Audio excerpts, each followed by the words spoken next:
Roma. La ciudad eterna. En sus calles de mármol y polvo, entre los murmullos de conspiraciones y el estruendo de ejércitos en marcha, se forjó la historia de un hombre al que todos subestimaron. Un hombre al que nadie tomó en serio. Un hombre que desafió el destino mismo para convertirse en emperador. Claudio. El tullido. El tartamudo. El sabio que Roma nunca esperó, y que acabaría cambiando su historia para siempre. Nació en el seno de la familia más poderosa del mundo, pero desde el principio su vida fue un desaire tras otro. Hijo de Druso el mayor y Antonia la menor, sobrino de Tiberio y nieto de Marco Antonio y Octavia, Claudio tenía sangre de emperadores y de conquistadores. Pero cuando llegó al mundo, algo no estaba bien. Era frágil, enfermizo, su cuerpo parecía retorcido por una maldición. Su madre, Antonia, lo despreciaba. Le llamaba monstruo y se avergonzaba de su existencia. Su hermana Livila lo trataba con burla y repugnancia.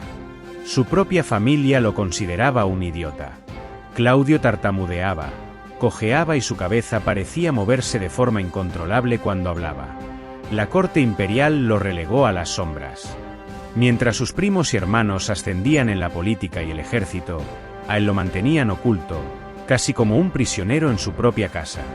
Pero lo que Roma no entendía, lo que ni siquiera su familia podía ver, era que, tras esa apariencia torpe y ridícula, se escondía una mente brillante.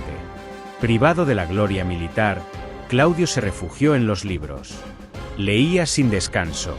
Historia, filosofía, derecho, literatura. Su hambre de conocimiento no conocía límites. Se convirtió en un erudito, un maestro de la palabra escrita, un conocedor de las raíces mismas de Roma. Aprendió a interpretar la política con la misma precisión con la que los generales movían sus legiones en el campo de batalla. Pero nadie le prestó atención. Nadie pensó que un lisiado como él podría llegar a ser algo más que un objeto de burla. Y entonces, el destino le jugó a Roma su carta más inesperada. El emperador Calígula, su sobrino, un hombre que se creía un dios, un déspota que gobernaba con el capricho de un loco y la crueldad de un monstruo, cayó asesinado en un golpe de estado. La Guardia Pretoriana, la élite militar encargada de proteger al emperador, irrumpió en el palacio buscando un nuevo líder. Roma estaba al borde del caos. Y allí, temblando, escondido tras una cortina como un niño asustado, encontraron a Claudio. Al principio, los pretorianos se rieron. ¿Claudio? ¿El tartamudo? ¿El lisiado? Pero luego pensaron, ¿y si este hombre, al que nadie temía, pudiera ser el emperador perfecto? ¿Y si, en lugar de un tirano impetuoso como Calígula, pusieran en el trono a alguien a quien pudieran controlar? Así, casi por accidente, Claudio fue proclamado emperador. Pero si los pretorianos pensaban que sería una marioneta, estaban equivocados. Desde el primer día, Claudio demostró ser mucho más de lo que todos imaginaban. Gobernó con astucia y determinación. Reorganizó el Senado, devolviendo poder a las instituciones, pero sin perder el control. Fortaleció el imperio, mejorando la administración y extendiendo la ciudadanía romana a más pueblos. Y sobre todo, hizo lo que ningún emperador había logrado en casi un siglo: expandió las fronteras de Roma. Fue Claudio quien conquistó Britania. Las legiones, lideradas por sus generales, marcharon hacia el norte, enfrentándose a tribus salvajes que jamás habían sido sometidas.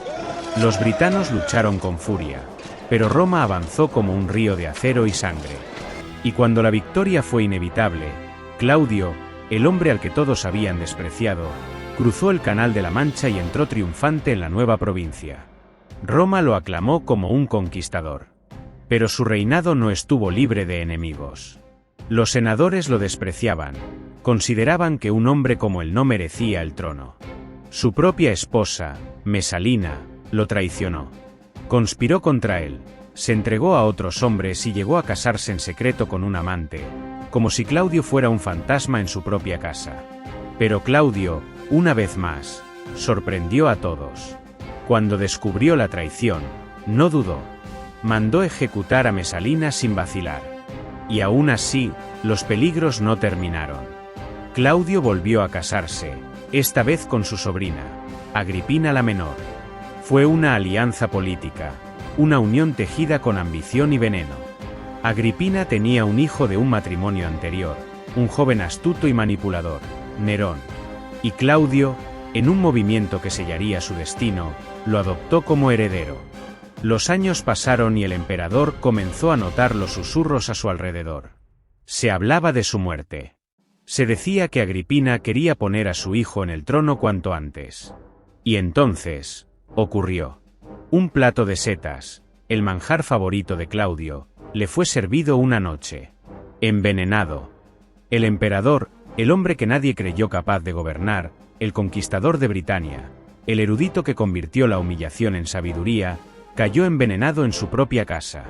Algunos dicen que tardó horas en morir, otros aseguran que Agripina le remató con sus propias manos.